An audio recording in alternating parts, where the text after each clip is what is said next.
And then I started smelling the rotten flesh and the sulfur smell. And I'm like, oh, this ain't good.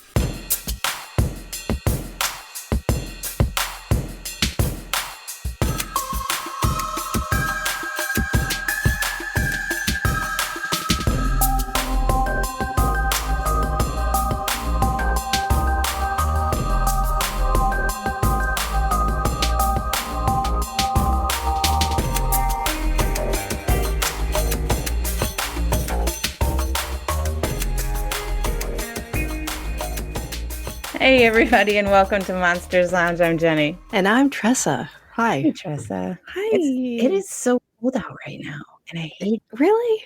I dislike all of the moments of it. It's chilling. Hey, that's like a spooky thing, so it's fine.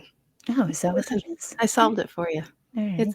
I've mixed up how you feel about it, right? You feel better about it? Oh, you've upended my entire world. Thank you. You're welcome. That's wild. You know what I do like, though, is all of the Christmas lights that are up right now. Yes, me too.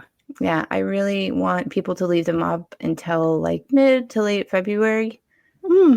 Yeah. That seems a little soon. All the way through March? Oh, at least, yes. Oh, yeah. Well, yes. I'll get started with convincing everyone to do that. Okay, we'll start our thing. Yeah. We have a great guest tonight. I know. Tell us. Very exciting.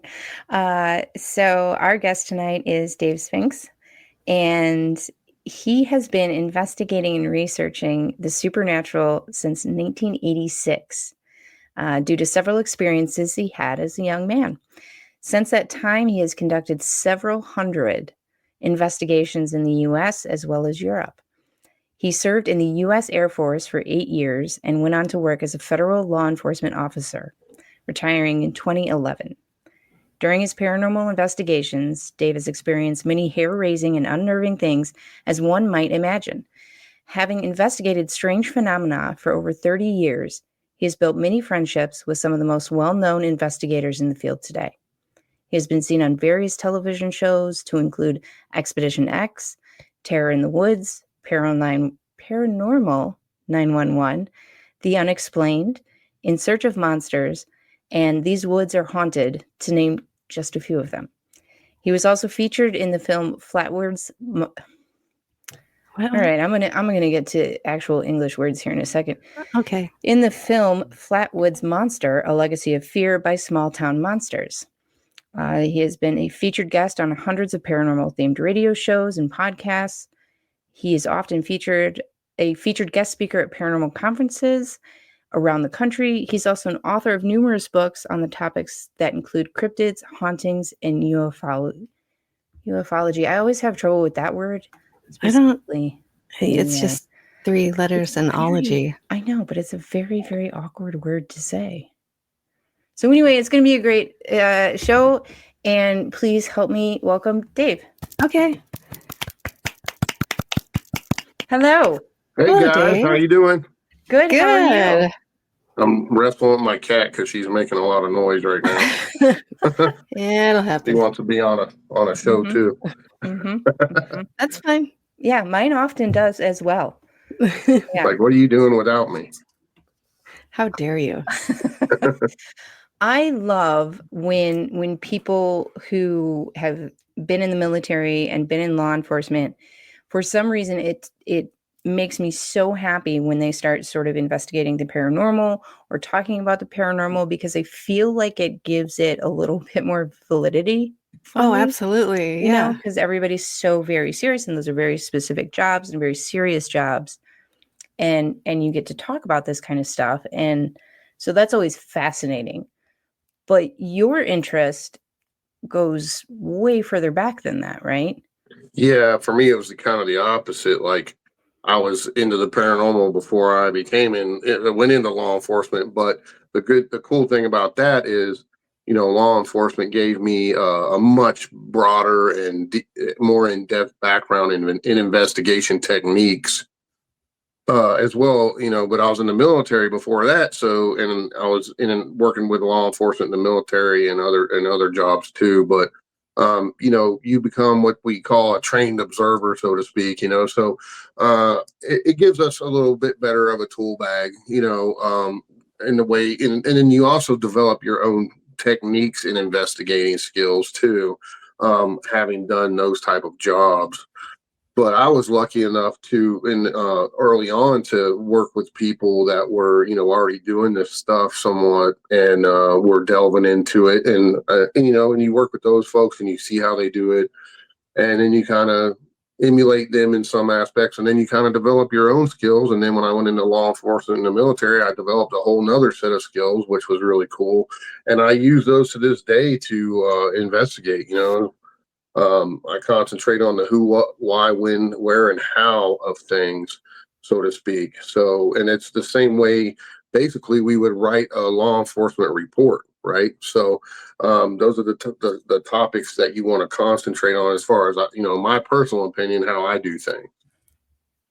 Well, that makes absolute sense. It's a really cool, and I love hearing about that approach. Like, at a couple of conferences, we've run into Russell Accord a couple of times, and from that basis in military training, like it's really cool to hear how that influences his investigations.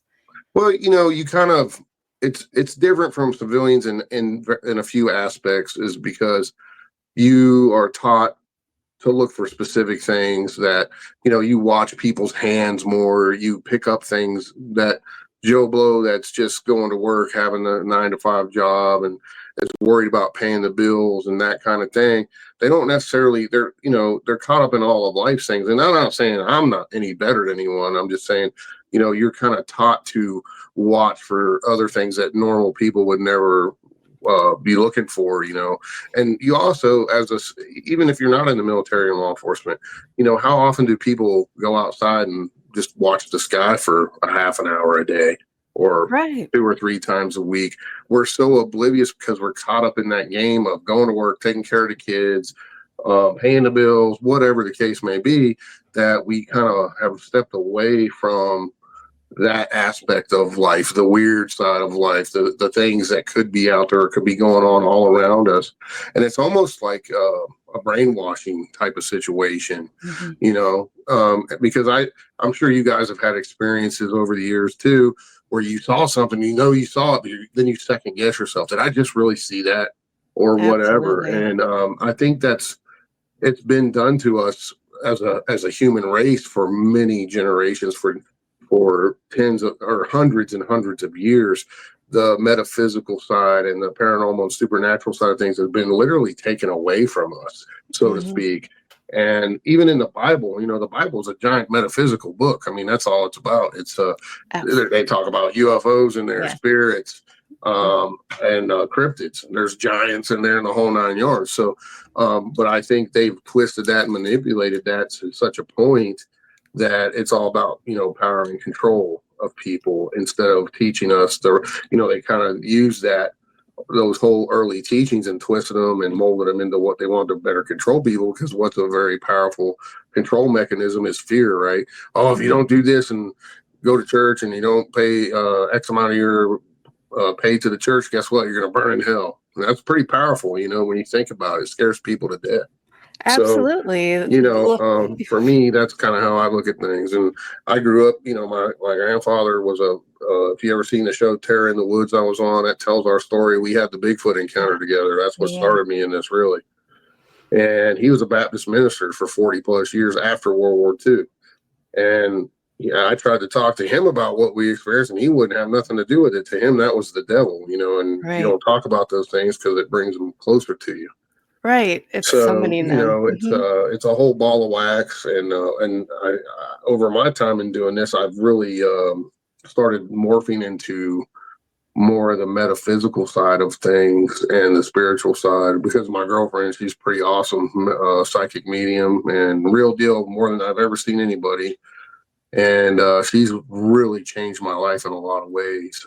Because before I was the law enforcement military guy, very skeptical on certain things, and I had to see hard facts. And I know I always had something else going on with me, but I never partook in that.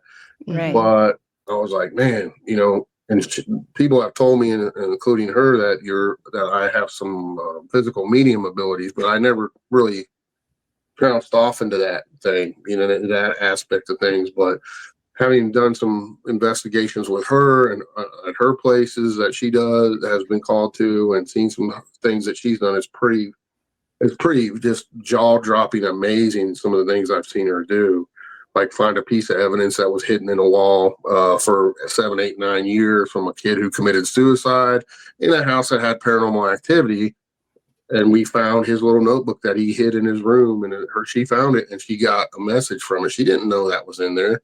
Yeah. There's no way. And then we got the mom who came back to the house and verified it, and there had been another family or two that lived in there since all that went down. Mm-hmm. So, when you see something like that, when there's no other way that she could have got that message other than from spirit, it's pretty.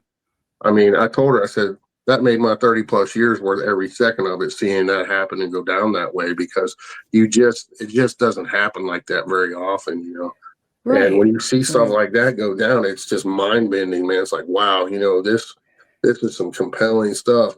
When you realize, hey, there are people that have special gifts that are able to really get deep into that side of it. And that's got to be great and interesting for you to have another area, like another perspective, right? So you're very like facts and all of that, and then you get this sort of intuition, feeling sort of way of going about things. Because like after my early experiences, like I wanted answers. I was like, okay, what was that? What did we see? What is it doing here? What is the thing?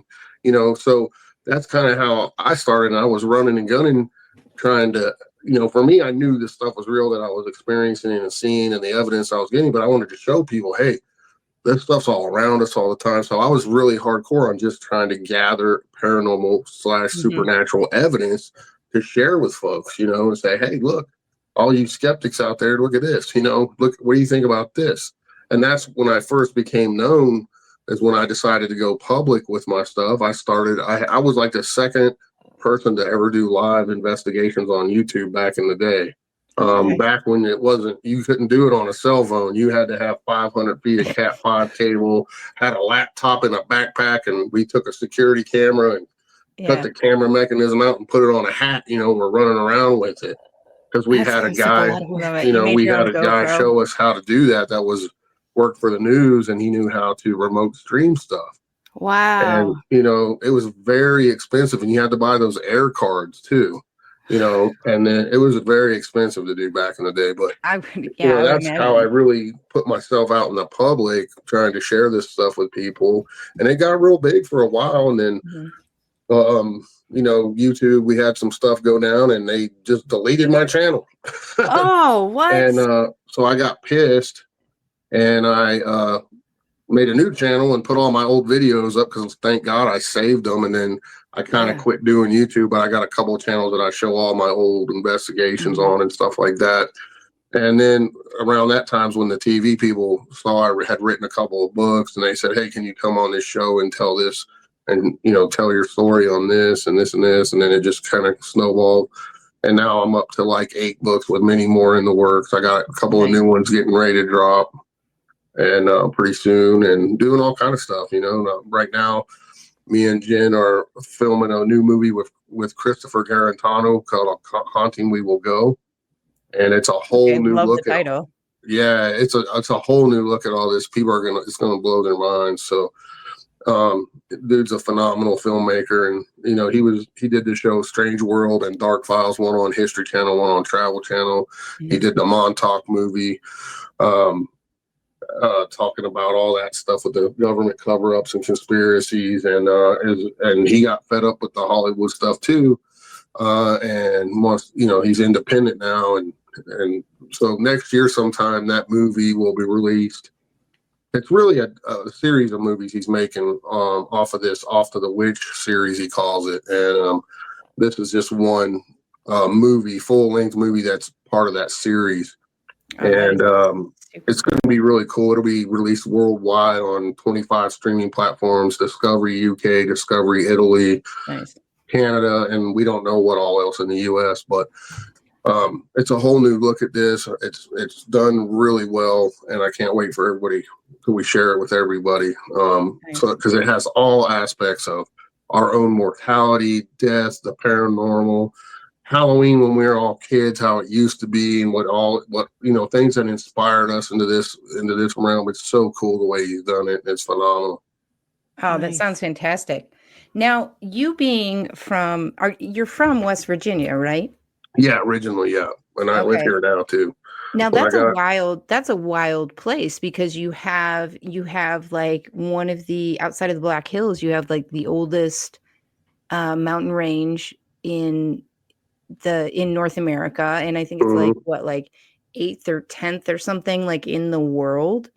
And Yeah, there's it's so it used much. to be as the geologists say the mountains here used to be as big as the Himalayas, but Yeah. over all those millions of years, the erosion took them down to what they are now. But yeah, Yeah. it's they do call it wild and wonderful West Virginia. I mean, that's one of the slogans. So, and Mhm. all the people that came here from Europe and overseas and stuff, they all brought their folklore and their tales, and we have a really vast melting pot of different cultural backgrounds here. Mhm. We got Italians, Germans, Scottish, Irish, and English, and Native American as well, Yeah, out the not to wazoo. mention, So yeah.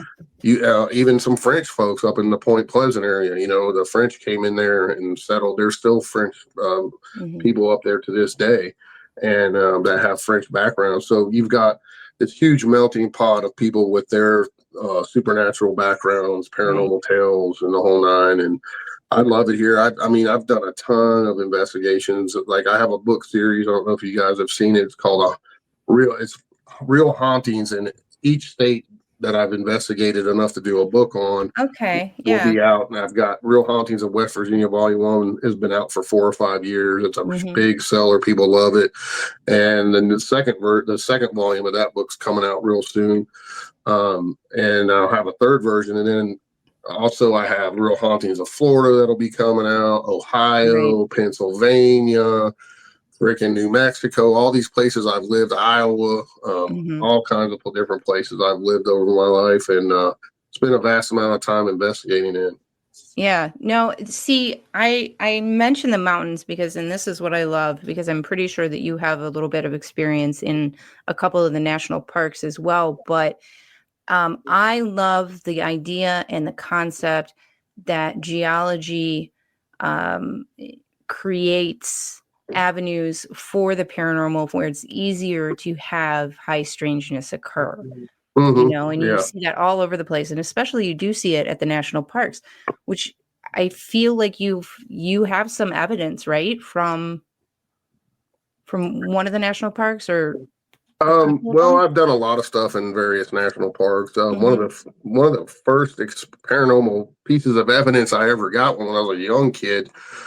We used to, my stepdad was in the Air Force. I grew up on Air Force bases out in New Mexico, and we used to go on family excursions to all these cool places out there. And we went to a place called Mesa Verde in Colorado. Mhm. Now, if you've never heard of that, the Anastasi people had a huge Mhm. settlement there, and it was under this giant rock cliff, and it was a whole city made out of adobe. I mean, it's awesome, but they don't know what happened to those people. The entire race just is gone. They Yeah. don't know if they got beamed up, what happened to them. You know what I mean? So we had gone there multiple times over my young life, and I had seen when I was really first starting wanting to get answers into this stuff. I had seen an episode of In Search of with Yeah. Leonard Nimoy, and Yes. Hans Holzer was on there, and he was doing a ghost hunt, so to speak, and he had a tape recorder with a microphone. And I had just gotten one of those for Christmas, and it was almost the exact same thing he had. I said, "Hey, I can do that." So I Yeah. took that recorder with me to Mesa Verde.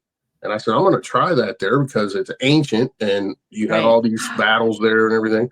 So we go there. It's in the middle of the week. There's nobody else around and no park rangers. There was nobody. And we were out there by ourselves. So we're climbing all over. And you have to go, like, you go park up above the cliff and you have to Yeah. climb down these huge ladders to get down in there. Yeah, I've seen that. I've seen So that. I went under there, and we had some family members with us. Some other family had come in to visit when we took them up there, And I kind of went off to my own little area over there where it was quiet. And I just started trying to do EVPs. And when I played that back, I got Native American drumming and chanting. Wow. And I ran to my mom. I'm like, look at this. She goes, oh my God, that freaks me out. Don't do that no more. So, there was nobody around. And I actually got some drumming and stuff. And I was, talk about the snowball effect, and then you when you get your first EVP, you're like so ecstatic, and then you want more and more and more. Yeah. So, so that's kind of how I started messing around with equipment, because I saw how they did it and I tried it myself, I love that. I really love that. The fact that not only are you going and doing investigations as a child, but to like an indigenous area. I was a young man. I wasn't really a little kid, because Well, this is listen, after. if you're under 30, you're a child. It's Yeah, fine. that's pretty much how it goes. We'll hear more stories from you after this.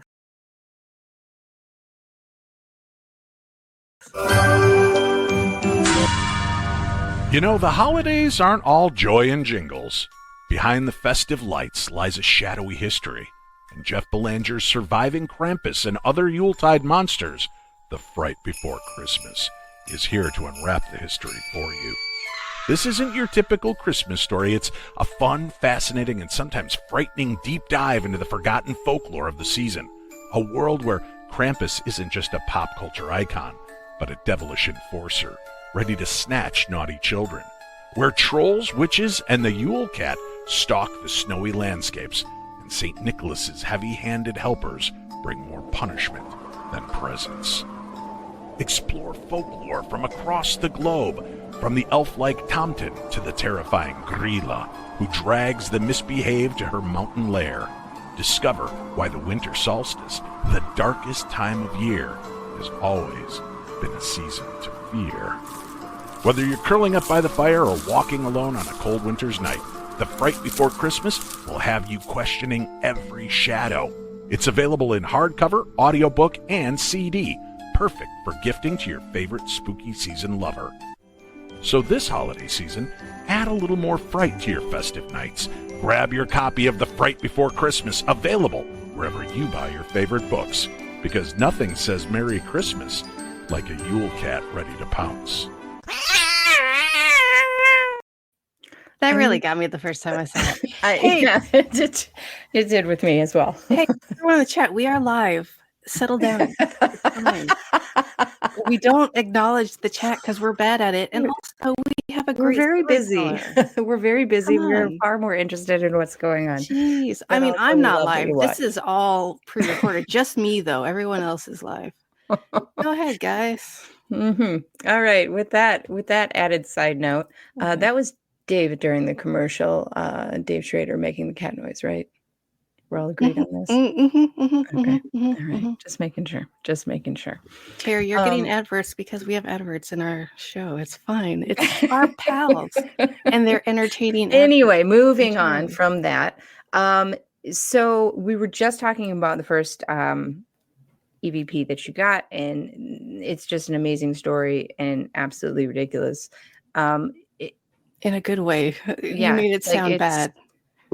Okay. Anyway, no, it's an amazing story, especially with being in such an old place amongst ruins and all of those things. It's incredible. And can you sort of, when you get into a location like that now, having learned what you've learned, since then, can you sort of feel if you're going to get some sort of reaction or some sort of evidence? Do you get kind of that vibe from it? Do you feel a little bit more connected? Sure. I mean, I think the longer you do any of this and you start exposing yourself to energies and different frequencies, so to speak, when it comes to spirits and even negative entities as well. I think the more you experience these things, you kind of develop your senses a little bit. We all have that fight or flight in us, and I'm sure you've been in a negative haunted location, and the hair on the back of your neck or your arms will stand up, and you're getting that feeling, hey, something doesn't feel right. That's all the same thing, you know. And then I've been doing this a long time now, and I can literally, you know, walk into a place, you can feel if it's heavy, happy, sad, mad, bad, whatever. And I think we all have that ability. The more you Yeah. do this, you know, the more I you don't kind think of, it has, I don't think it has to be a haunted location either. I think that you can feel that yeah, you can feel it anywhere you anywhere go. because spirits are all around us all the time, Yeah. whether it's the grocery store or the DMV, it doesn't matter. You know, they're just everywhere. And, you know, it doesn't mean they're always going to affect you, but, you know, there's times when they may be trying to get your attention and you'll feel it. You know, the hair on the back of your neck stands up. It even happens to me in the woods when I'm hunting sometimes. I'll be in my tree stand. Yeah. The woods go totally quiet. You don't hear any birds or nothing. And the hair on the back of my neck stands up. I'm like, oh, something's watching me right now. You can feel it, you know, and Yeah. it's just, you know, you have those, we all have those type of abilities, I think, in some aspect. And the more you do it, the more you will develop those things. Yeah, absolutely. We discuss on the show a lot that Tressa and a lot of people that we know get those feelings from buildings, from places, from being inside. I get nothing. I get nothing at all unless I'm outside. Right. You know, unless I'm out in, you know, in the woods or someplace, then I get it for sure. Mm-hmm. Well, a lot of that has to do if you're grounded right at that particular time, and where you're. You know, some people are more outdoors people than they are inside people, and some people are more grounded outside than they are inside. So you know, there's a whole bunch of different factors that we all don't just quite understand at this point. But you know, so and some people. I mean, I've done tons of public events where I've had people pay and I take them to a place and they investigate with me and whatnot. And there's been numerous times over the years where we're getting, you know, be me and 3 or 4 people in a room. We're getting some really good ghost box responses or EVPs. And then a certain person walks in the room and everything just stops. I call them energy killers, you know, or whatever, because for whatever reason, their energy when it came into that particular space totally changed the energy, and that those spirits or whatever we were communicating with do not want to communicate with that person, and they're out of there. So I've seen that happen numerous times over my years of doing this. Yeah, and if you're not open to it, and if you're so I don't want to say grounded, but if you're so into protecting yourself, that's great. Protect yourself. But if you put it to an extreme point, you're also going to push away the people you're trying to communicate with. Yeah. So you're trying to communicate with. So well, be I mean, aware of that. there's very few people that have not had any kind of experience, because I love when we're doing those public events and there's always 1 or 2 or 3 hardcore skeptics. I don't believe in none of that, but they're there because they want to have an experience, right? Right. And they'll say, well, I don't believe in none of that, but this one time, you know, I was watching TV and I saw this weird shadow in the corner of my eye. I said, well, you had an experience and you just didn't know what it was. You know, I love the people that are like, I don't believe in any of this. It's all bull. But this one time. Right. And you'll have them every time, it seems like. But there are some people that claim to have never had anything happen to them. Yeah. But I guarantee you they know someone who's had something happen to them. Yeah, so, you know, even though they don't, you know, a lot of times I'll get people that are hardcore hunters and, you know, I've been hunting for 40, 50 years in the woods. I've never seen a Bigfoot. I said, well, and your point being what? You know, I mean, just because you haven't seen one doesn't mean they don't exist. You know what I mean? So I've never seen $1 million. Self-righteous people out there that think just because they haven't seen one, they don't exist. You know. Yes, I hate that argument so much because there's so many things I haven't seen. It's so ridiculous. In photo, in person, or anything, but I know they exist. I'm not stupid. Well, you can't discount tens of thousands of reported sightings by law enforcement, school teachers, doctors, lawyers, people who have something to lose by even going out on a limb and saying they saw this 8-foot tall hairy creature run across the road in the middle of the night when they were driving down the road. I mean, you can't discount because you weren't there, you didn't have the experience, or not have it. You can't tell people they didn't experience that. Right. And even when I had the Willow Sweep house, so before I owned it, there had been hundreds of teams in there that investigated it. Not all of them, but I'd say 90+% of them had some sort of paranormal experience in that house that they documented. and whatnot.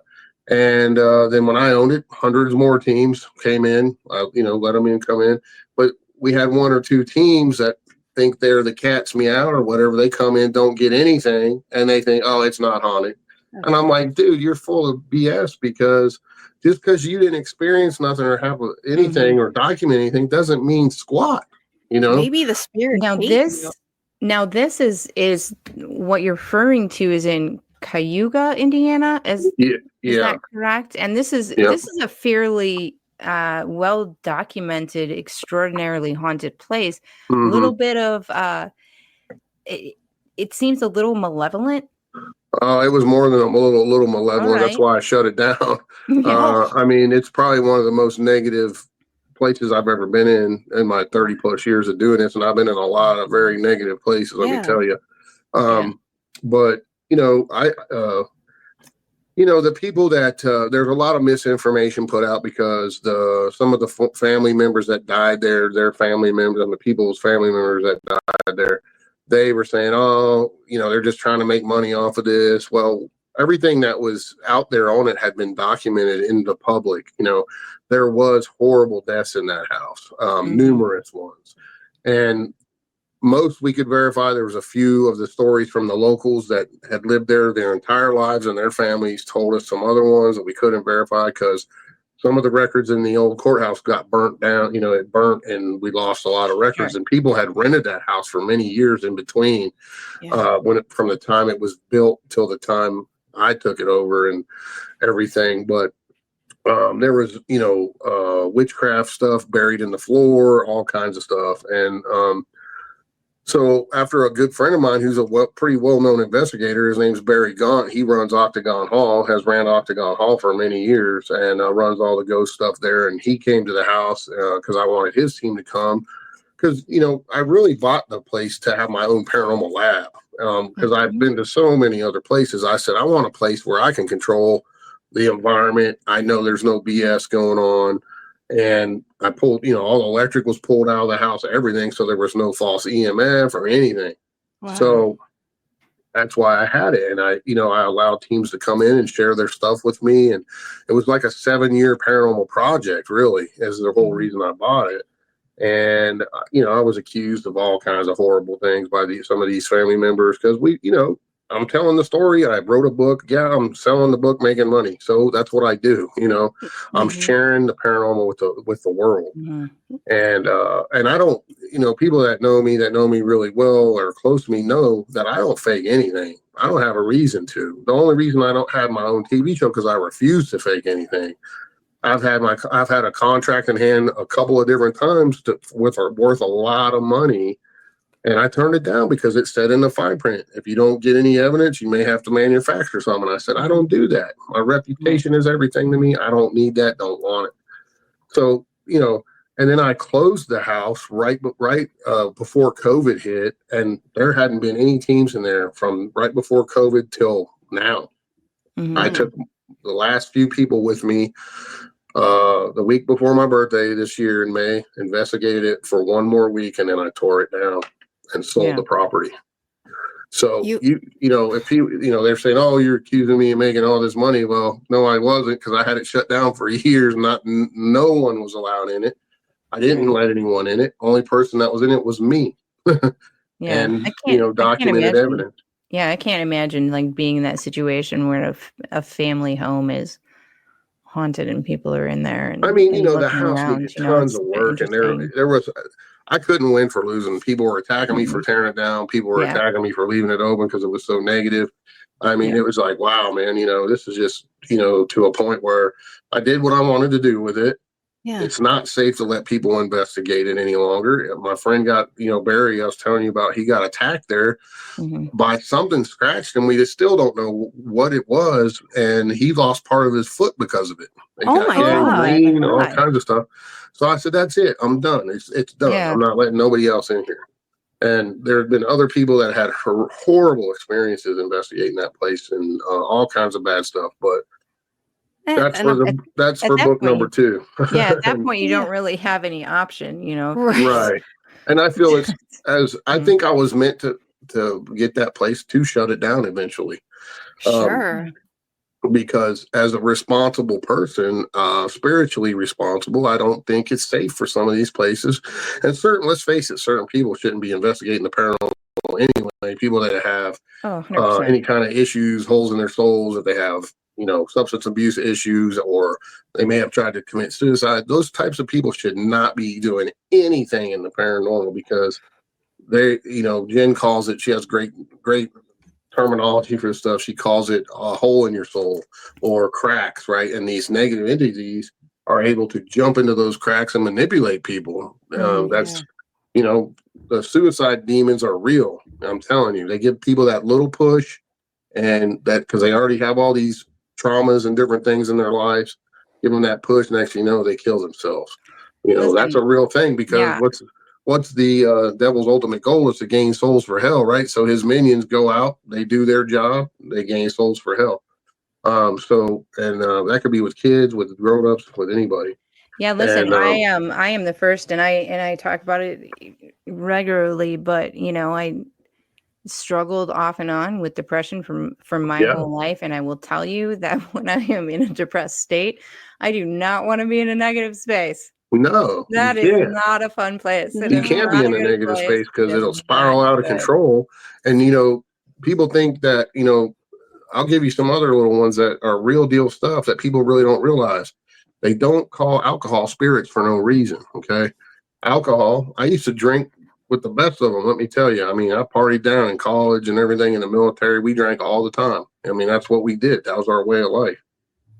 But I've woken up places like, how the hell did I get here? And these spirits will jump in you and take your body for a ride, because when you drink, you lower your vibration, you lower your tolerances to things, your defenses are down, and it's a perfect scenario for a negative entity to manipulate you. So how many people do we know that are good people that did something crazy when they are on alcohol or drugs, and it was totally out of their character, totally. And that's some form of negative manipulation. So you have to take a look at that from the outside, think outside the box a little bit, and look at it looking in. That's paranormal related, I'm telling you.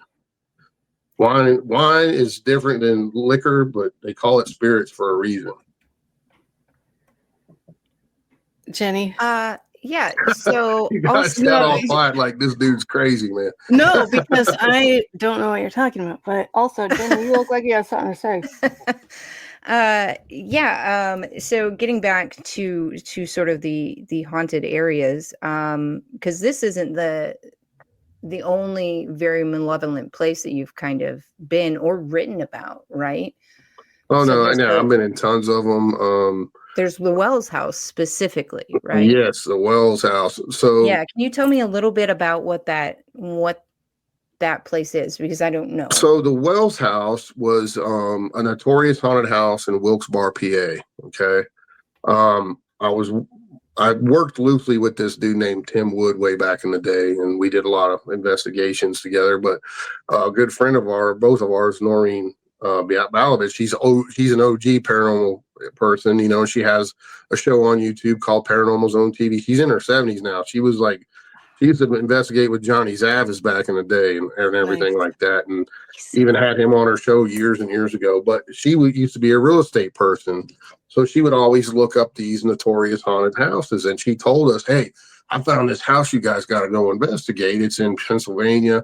She goes, the Warrens were there in the early 80s, all kinds of stuff, right? So we looked it up and we're like, yeah. So we put together a team of people, and we contacted the woman because it was for sale, and ended up going there and talking her into letting us rent it for a month and stay there 24/7 the whole time, because no one had really done, most of the time you see people investigate, they go in for 6-7 hours or nothing. And I'm kind of known for this now. I mean, I go into these places and spend a serious amount of time 24/7 for weeks at a time. I've done it at several places now. And so we put a team together, and so this house had crazy deaths, crazy paranormal stuff that went on before us. It's a whole long story. I wrote a book about my experience there. It's called Wicked 46. So I highly recommend, if you like scary Cool good title. stuff. Yeah. It's basically a day by day journal of what I experienced in that house and what I saw happen to some of the people involved with that house. Oh, wow. And we actually had the Constantinos come on with us remotely from Reno, where they lived. They were getting demonic stuff coming across there, Oh. because we were connected and we were getting some crazy stuff there. And it was just a crazy, crazy experience. But we did 30 days there. Half the people quit in the first week because it was so haunted. And there was man. many nights where it was just me and the guy Tim in there. And then a couple of times I was in there all by myself because he had to fly back and forth to California to see his kid. And so anyway, long story short, we did 30 days straight, took up 3 or 4 days off, all of us. We left. I went home for a couple of days, came back for another week and a half, 2 weeks, took another break, came back, and we did that 3 times. So, and he ended up buying the house. Yeesh. But long story short, it was too far away for him, and he ended up selling it to some movie guy, and the movie guy never did nothing with it, and then now somebody owns it again. So, but Did they live there? I think they tore it down, Okay. but I'm not sure. Don't quote me. Sure. But Oh, good Lord. anyway, what I was going to tell you, what was very interesting and really downright creepy. So some of the names, demonic names I got at the Wicked Fort at the Wells house, I also would get at the Weep a lot. And I also got those names at another place in Pennsylvania that I did a case with Jen at when there was a child suicide involved. And Someone's got their eye and it on was you. very consistent at Seriously. all 3 locations. And all 3 locations almost had the same type of situations going on. There were suicides in all 3 locations. A couple of them had child suicides and deaths and different stuff. So that's why I'm trying to tell you, these demonic entities, they do have jobs, and there's certain ones that are in charge of certain things, like child sacrifice, child deaths, the whole 9 yards. And you can look that up yourself. It's common knowledge through demonology and demonologists. But when you get those type of same, do you ever fear that you have attachments to you if the Yeah. same demons from the are Wells showing house, up? I did get an attachment. Yes, I will tell you, because back then I was, like I said, I was running and gunning, trying to document evidence, and my job at that house was to film and document whatever I could for him and all of us. I was one of my main jobs, and so because he ended up, like I said, he ended up buying it, and me and him went back 3 more times, and I was helping him run the cameras, and we were trying to document everything we could. And I got an attachment from that place, and I knew it took me about 7, 8 months, because when I got home after the last investigation, and everybody that was involved in that do not like each other anymore. Nobody talks to each other. And that happened almost immediately after it was all done, except for a couple of us still talk a little bit, but nobody talks to him that was involved in that anymore. But he's a very dark individual now. But long story short, but he so I knew something was up, because the day I came home from the last day I investigated there, I wasn't in my house for 5 minutes. I heard a pop like a light bulb in the house. That's not good. So I looked around, all the lights worked. I checked every single light bulb in the house, and then I started smelling the rotten flesh and the sulfur smell. And I'm like, oh, this ain't good. So I did my little whatever I did. Yeah. But during that time, my whole life turned upside down. Went through a crazy divorce, almost went financially ruined. I was having a dream every night where I was encircled by this dark shadow, and these black hands were coming out trying to grab me. And every night they got a little closer and a little closer, and I would literally wake up covered in cold sweat, until finally the last night I had it, one of them grabbed my arm, and I went like that. And this is in my dream, right? And when I woke up, my shirt was torn. I had a little scratch right there. Oh no. So with all that, then I realized, oh shit, I got an attachment. And then I went and got cleared and blessed by a Catholic priest, and I'm not even Catholic, Baptist minister, and a shaman. And I kid you not, within a few weeks, everything turned around. But first you have to realize you have an attachment before you can fix it. So that's when I started saying, okay, I need to protect myself better and do different things. Yes, everybody protect yourself. Yeah, seriously. That's one of the questions that we ask on a regular basis is, just because any of our listeners are viewers, it's like, please, like, make sure that you have that in place, because there's Prepare just too many Yeah, and it doesn't stories. always work. I mean, sometimes you have to go a little bit next level, sometimes, because some of these things are very powerful and have a lot of juice and are strong enough to punch through from their side to our side and affect you both physically, spiritually, and mentally. So you have to be very, very careful. And you can get an attachment even if you're not doing this stuff. So when you're Right. going out Right. looking for it, you're, the old saying, be careful what you ask for, because you just might get it. Yeah. Sometimes that happens. So. Yeah. At the very least, be And cognizant we've of it seen, being happening. we knew the Constantinos. I knew the Constantinos pretty well, and to see what happened to them, I guarantee you that was paranormal related. Yeah. Debbie was notorious for doing EVPs 24/7 at her house. Oh, Mhm. 24/7, all the time. Listen, we need to And go to break real quick, but when we get back, I want to hear about some UFO stuff. Are we good sure, with that? I do it right. all. Let's do it.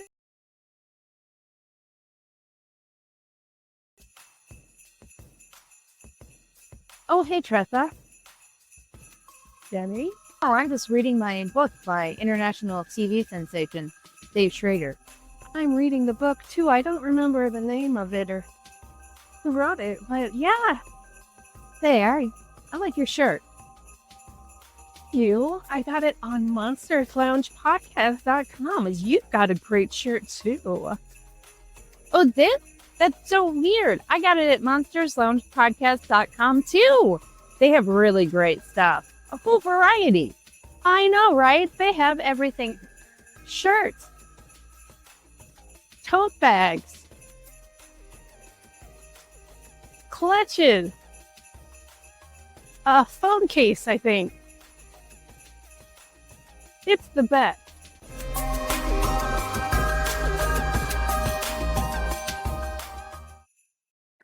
All right. So Yeah. we have covered absolutely horrific things. Yeah. Especially with the attachments. Nobody likes that. Obviously, I'm sure. Now I just want to be like an anxious aunt. Like, okay, are you sure that you're doing this? Are you, are you, Well, are you going to be okay? there's a lot of teams that like to drink and stuff when they go on investigations. I highly advise not to do that. Oh, no, Don't not do when you're it. investigating. Don't That's do just it, a bad you know. investigating in general. Like, Well, are you first of there at work all, or not? consider the space, like most of the time, it's not like these places are in the best upkeep whatsoever, right? Like that's the last thing you need. And then you get the whole spiritual side to it. Right, exactly. And John So- Zaffis, he was involved in that investigation with us as well. Ghost Adventures called us, wanted to come to it, but Tim wanted to charge him all this outrageous money, and they pretty much told him to take a flying leap.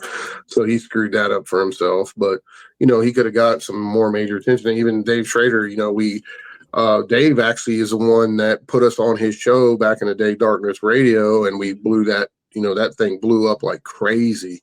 I think we at some nights we were having 10, 20, 30,000 people watching us do live streaming on there, in that house. And we live streamed it 24/7. Even when we were sleeping, stuff was going on. People were seeing stuff.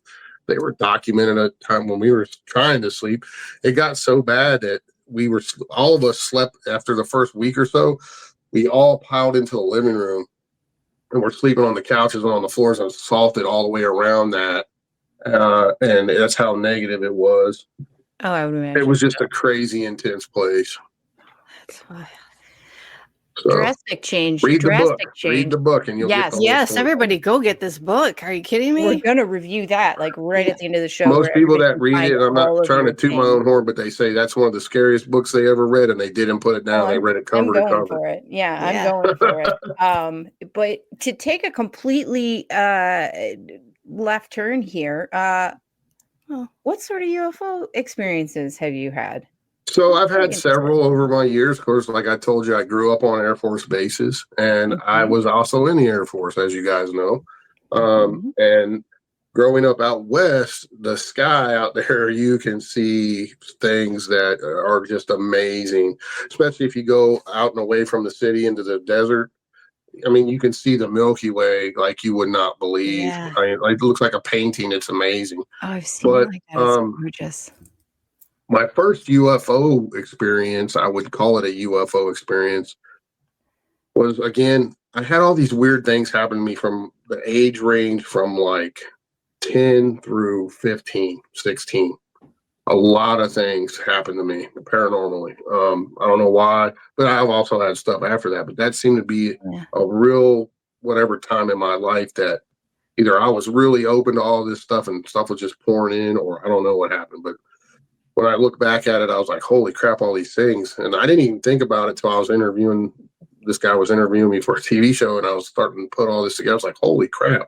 Anyway, another whole story for a different show. But my mom and me and my brother were traveling from New Mexico to my aunt's house in Arkansas. And we had to go through North Texas in one stretch, and it was really tornadic. Like, it was really bad weather. The sky was like green, black, and purple. I'll never forget this. And somehow my mom got off on the wrong road, and we ended up on this 2-lane country road out in the middle of Texas, out in the boonies, man. And there was rolling black clouds. We're like, oh, we're waiting for a tornado to drop. You know, it was that bad. And there was cows on both sides of the road, fenced in. You know, there was barbed wire fence on both sides of the road, cows everywhere. And I saw this windmill, one of them old timey windmills sitting out there. And the cloud opened up and a red beam of light came down into that field. And the next thing we remember, we're facing the opposite direction we were driving, and it was an hour later. So we saw something. All of the things that had happened in that time span. Right. And even my mom noticed it right away. She's like, what the frick? Wasn't it just like, 1:30 a minute ago, and now it's like 2:45. What the hell just happened? And we're going back the direction we came. Like, we were all turned around. We didn't know what happened. So that was like a really weird experience that I never really thought about. That was a UFO till much later in my life. I was like, that was a thing. That was some kind of missing time episode or something. Something happened weird right there. Yeah, you were invited. Yeah. So then, here in West Virginia, after I came home from the military, I was sitting in my yard. I usually, in the summers, I'll have a fire going and maybe have a beer or a drink, in the summer, because I love to sit out by the fire and look at the sky. So I was actually cleaning up my yard that day, and I got all this brush and branches, and I was burning it and sitting there having a drink. And for whatever reason, I looked off behind me, and I saw this round object. It was a pearly white color coming from as far as I could see in the horizon from the west. And it was trucking. I mean, it was moving, and it was looked like a pearl in the sky. I mean, and it had like a yellowish pearly color to it. And my truck was right there. So I said, I'm going to run over there, because I always carry binoculars in my truck. And I went and grabbed my binoculars. And by the time I got my binoculars out and looked up, it was already coming above us. And then my girlfriend at the time said, it just made a 45-degree turn. And that's when I got my binoculars up. So it was coming in a straight line, and it stopped and made a 45-degree turn and stopped again. And that's when I got my binoculars on it for a good 3 to 5 seconds. I'm looking at this thing, and it just went straight into space, never made a noise, and was gone. I mean, it was pretty amazing. And, have you seen the drones that are out there? All the images where there's a lot of stuff. Blue pearls, and they can't bring them down. Like, the military can't bring them down. Yeah, there's a lot of UFO stuff going on right now, guys. Yes. I mean, it's kind of creepy, but also very exciting at the same time for me. Yeah, I find it more exciting. I don't think it's creepy. And if I get both. I get both. Mm-hmm. I got no problem. Well, I mean, I'm just hoping they're good ones. You know what I'm saying? Right. Yeah. I've had several things. I was also, when I was in the military in Tucson, I was stationed in Tucson, Arizona during the Phoenix Lights incident too. Oh, so, no kidding. Yeah, I didn't see the craft, but we got put on alert, and we were stuck in a hangar armed like we were going to war all night. And then we all found out the next morning what went down. And then we kept asking questions. Next thing you know, we all get shipped all over the world. I got orders to Italy, and then I spent 5 years in Italy after that. So they wanted to shut us up, and, we had to stop asking questions. Yeah. And I've seen a few more things that I wrote a book called Real West Virginia UFOs. Check it out. Yeah. Because West Virginia, people don't realize that West Virginia has some of the most prolific UFO sightings in modern ufology. There's so many big cases here, like the Flatwoods Monster case. That was a big time government cover up, even more so than Roswell.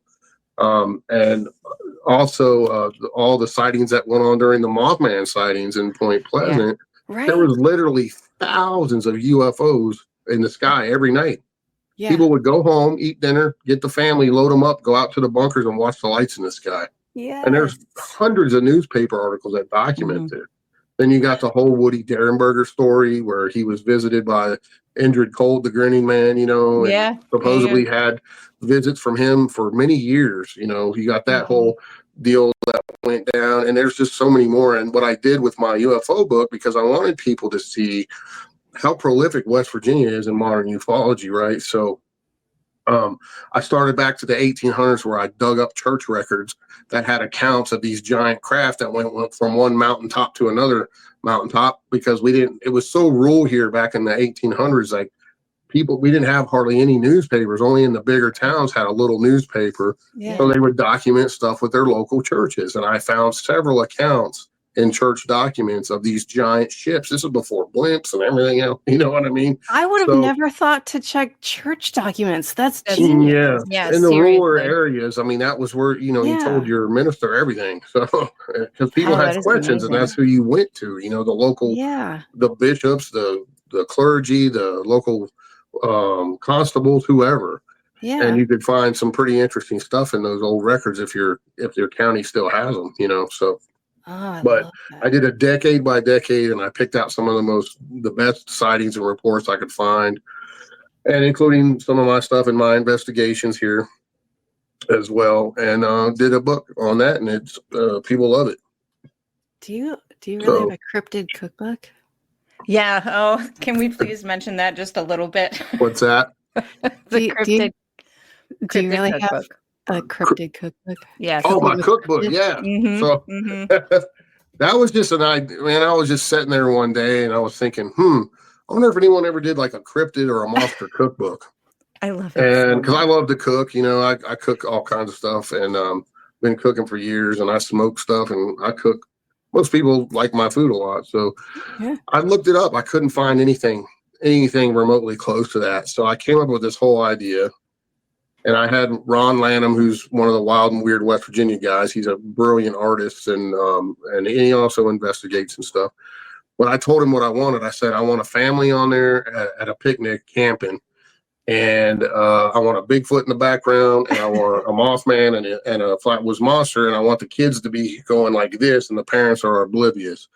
So then he got this idea. He goes, I'm going to make it into, and I said, I want it done like a comic book, like one of the old 50s, 60s comic books. Yeah. So he made it happen to a T. And then I got Lyle Blackburn involved because he had his own monster hot sauces. And I said, Lyle, that's right. I forgot about that. And I said, Lyle, I want your hot sauce in my cookbook. Will you write the foreword for the book, and we'll have some fun with this? So there, if you look on the cover, it says, his monster sauce, a bottle of it sitting right on the picnic table. And then he wrote the foreword. And then, so what I did with it was I gave all my family's recipes monster names, like Mothman meatballs and this, that, and the other. Love it. And you get a good paragraph about that particular monster, and then you get the recipe, and it went crazy. I mean, people, really, that book sells like hotcakes. I mean, it's such a fun idea. I know what I'm getting. So Jenny it did for so Christmas. good. I know. And I told Ron this in the beginning. I said, if this thing does good, I'm going to do Cooking with Spirits next, and then Cooking with Aliens after that. Oh, it's so good. So it is a fun thing. It wasn't a serious, you got to have fun in life. And it was a fun thing. I never dreamed it would do this good, but like Mothman Museum sells all my West Virginia books and my cookbook. They love it. They're ordering them by the case every quarter, a case or two. And same with Flatwoods Monster Museum. And then at the conferences, I sell out of those things, 3, 4, 5 cases. I bet you People do. love them, and they give them as gifts and stuff. And the food's really good. So got a lot of, the only thing is when you do a cookbook, a lot of people want to see pictures of the food. But let me tell you, it's super expensive to do color pictures of food. Yes, it really is. And we go through independent publishing, so to do that I would lose money, literally. Right. So or you just would have to charge so much it wouldn't be worth it. Yeah, I'd have to charge $50 per book, and I don't want to do that to people, And it's fun. And I also I do a combo deal, like at at my table, I'll have some of Lyle's hot sauces and we sell a combo deal. And because people love hot sauces too. And his hot sauces are banging, man. They're good. That's what I've heard. Yeah. Yeah. So I highly recommend them. Check out his monster sauce. He got 3 flavors. He's got a jalapeno based, a regular one that's kind of like red hot, and then a habanero one that's orange. That's pretty freaking a little bit on the spicy side, but it's good. So so we had some fun with it, and and also Ron made me into a comic book character up in the left-hand corner. Nice. So it's me wearing my sunglasses because that's my signature. I got hurt in my eye, so I like bright light hurts my eyes, so I wear sunglasses all the time. So he's got me as a comic book dude up in the left, and it says issue 1. So issue 2 will be Cooking with Spirits next.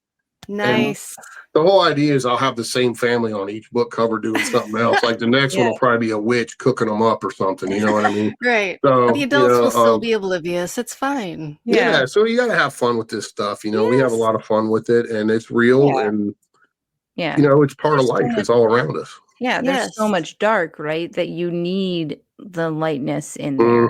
Wow. That's right. That's our life motto. I mean, let's face it, we're dealing with death here. I mean, we're literally dealing with death. We're all looking for answers. We're all on our own journeys, trying to figure. It's it's kind of my mantra. It's like my 3 questions are: what happens when we die? Are we alone in the universe? And are there unknown creatures walking among us? That's my mantra. That's why I do this. I love sharing my stories with folks and my experiences, and I love hearing their experiences as well.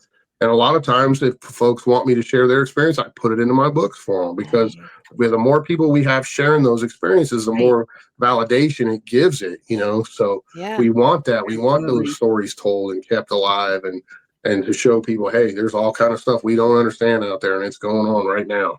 Absolutely. Right. It's like stigma with anything. The more you talk about it, the more absolutely. And thank you so much for coming on and sharing the stories that you did. My pleasure, guys. I feel like you need to come back and share more, because it feels like you got a million more. Right. And I apologize for last time, but I totally spaced. I had some crap going on, like I've never spaced out on anything. No, we're always on top of it. I'm totally responsible all of the time. I do have a new book getting ready to drop for your listeners and you guys. It's called Beyond Mothman.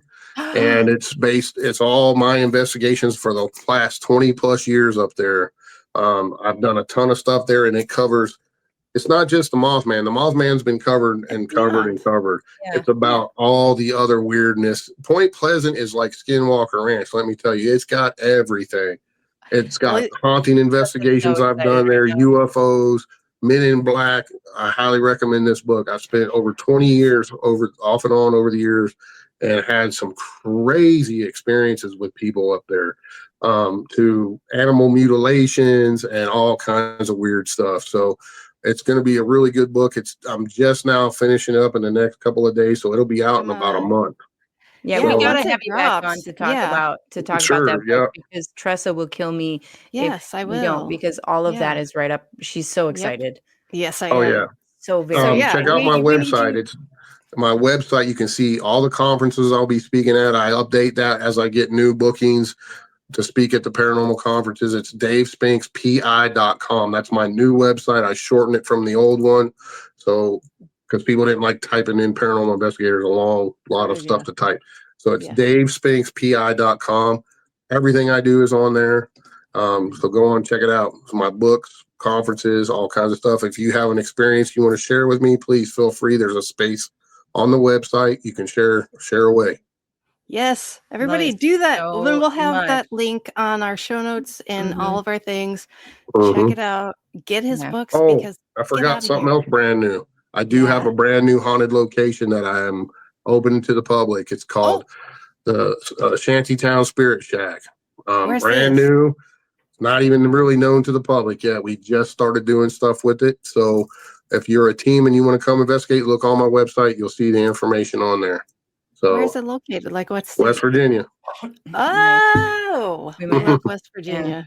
Yeah. We might have to take a trip, and I'm hoping. And I'm doing a project there again too, guys. It's another paranormal project. I want the first 50 or 60 teams to partake in this project. We're going to film stuff. We're going to write a book about it and see, because to me it'll be interesting to see what Joe Blow team in May got versus Joe Blow team Yeah. down in November, and see if they get the same things. That'll be very interesting. Absolutely. So, it's a paranormal project.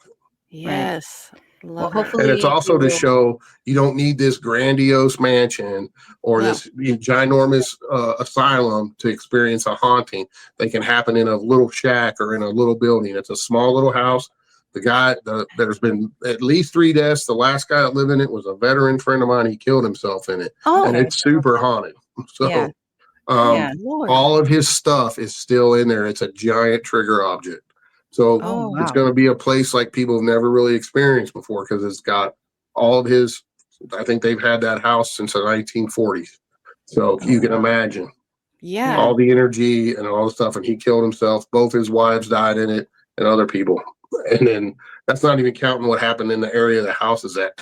Oh, wow. So Just yeah, it's another going to be a cool place, and it's not going to be super expensive either. Some of these places charge $1,000 a night. We're making it affordable, couple to be about $250 to $300 for a team of 5 or less, and then each additional person up to 10 is $50. So all the information's on there. If you want to come investigate, please be some of the first, because you're going to be involved in a project if you choose to be. You heard nice. it. So everybody check that out for Yes. sure.